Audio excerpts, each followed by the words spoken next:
Hey ladies, I hear from some of you that men that you're meeting online are pressuring you for sex and making comments about your body before you've even met, or you've gone on a few dates and he's saying, I'm a high quality man, I need sex. And so you have sex because you like him and you want to bond with him and you think you're starting a relationship. Here's a red flag, ladies.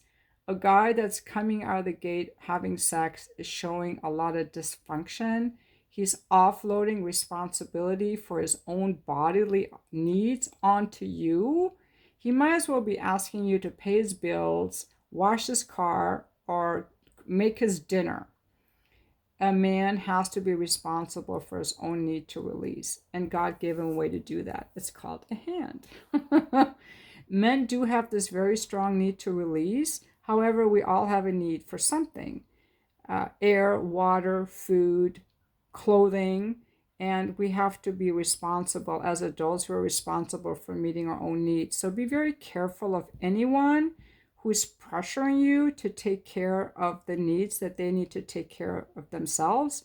And if a man's pressuring you for sex, think about who has the problem. He's having the problem, so he should go solve it. And you're not going to be the one to do it for him. You're not responsible for meeting the needs of another adult. There's so many people walking around as victims. Poor me, you owe me, you don't owe him. Look for men that are already self contained, that are full of themselves, not full of balls, not full of cum, but full of honor, power, courage, integrity, intention.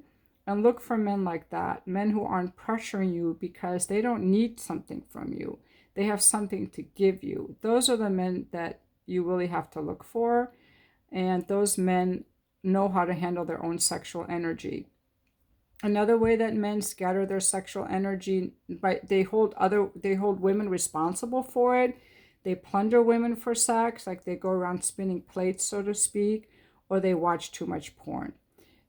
Those are all some of the ways. So I would avoid men like that at all costs. I would look for a guy who's in charge of his sexual energy, because he's going to fuck you really good the way you deserve it, like a queen. And that's what we want. We want men who are in charge of their sexual energy, because we like really good sex ladies, right? And the guys that are all over the place with it are not, it's not hot at all.